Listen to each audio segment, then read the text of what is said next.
Welcome back to the channel, and in today's video, I'll show you how to convert Yujin into a moderate AoE character that really makes him a viable option in the Axion Plains new battlefield. I want to start the video by acknowledging the state of the game. It's really no secret that non-attribute Descendants are struggling to even survive in Axion Plains.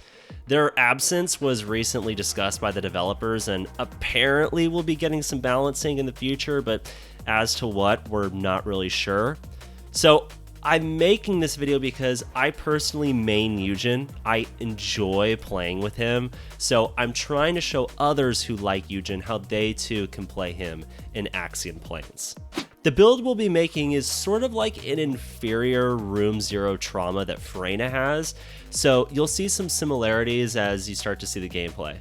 First, we'll start with the module list, then I want to go over my reactors and components. Next, we'll talk about Arche Tuning, and finally, we'll look at my trigger module selection. To start, you're going to need these 12 modules. Now, the key is his Descendant allergy proliferation. What this does is it causes an explosive effect to nearby enemies that immediately eliminates them. Basically just like Freyna's Room Zero trauma does.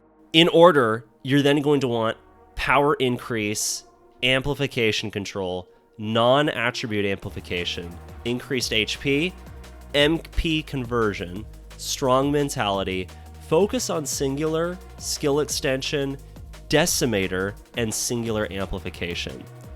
As you can probably guess, proliferating allergy is a singular skill type, and fortunately for us, its MP cost is insanely small compared to Freyna's Venom tech, which is really key because its effect will not be nearly as strong, so we'll need a lot of MP.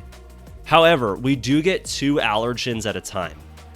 Most of the mods are self-explanatory, but I do want to read Decimator if you've never used it before. Essentially, when you defeat an enemy with a debuff that's active, you'll get a 5% power modifier per defeated enemy. This lasts 10 seconds for up to 10 stacks. I've called this build mobbing. I recommend making a separate build because his primary build that I've mentioned in past videos is really key to defeating and surviving Wall Crasher. So I wouldn't get rid of that build, just make a second tab that you can switch to for mobbing. Now let's take a look at reactors and components. You need to find a solid materialized singular reactor.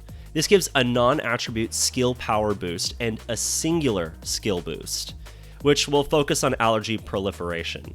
I've also taken the time to have my 2 extra options as another non-power skill boost and a singular skill cost reduction.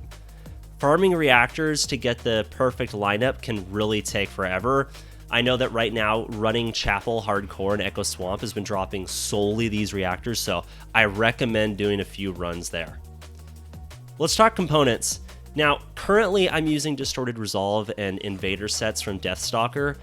A 2 in any mix and match layout gives plus 5.7% firearm ATK and 7.2 additional skill effect range. However, Axion Plains has introduced the Ballistic Tracker set, and these give 5% weak point damage bonus plus 8.5% firearm damage per ricocheted shot, which is insane, so I would highly recommend checking that set out. Okay, Arche Tuning. Arche Tuning is going to be pretty standard. Make sure you have the enhanced max HP and enhanced HP recovery modifier. Then we're just going to put all the rest of our points into reaching ultimate skill power and ultimate nimble fingers. Now for the mutant cell slot, we want to use non-attribute cohesion.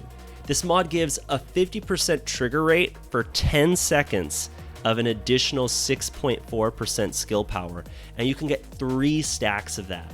A quite sizable add-on to our max skill power on the field, so I recommend running that.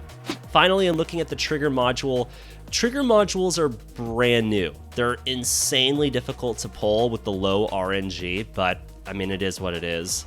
Currently, particular conversion emitter is what you want. This was made for Yujin. It activates based on him healing other players. When you heal another player, you deal additional damage proportional to the skill power. I will say it's been pretty buggy with Yujin though. It doesn't always activate or work since the update's still quite fresh, but I'm sure it'll be patched in future updates. And that's really the build. I'm going to show a little bit of action here so you can see the gameplay beyond the opening to this video. One of the keys to this build is having a really powerful divine punishment, and I will be showcasing my new build for that gun pretty soon since I've finally reached over 2.3 million damage per second, which I'm super stoked about because it looks like I can go even higher. But I'm sure all you Yujin mains would love to see that and make the build for yourselves. Anyways, enjoy the gameplay, and thank you so much for watching.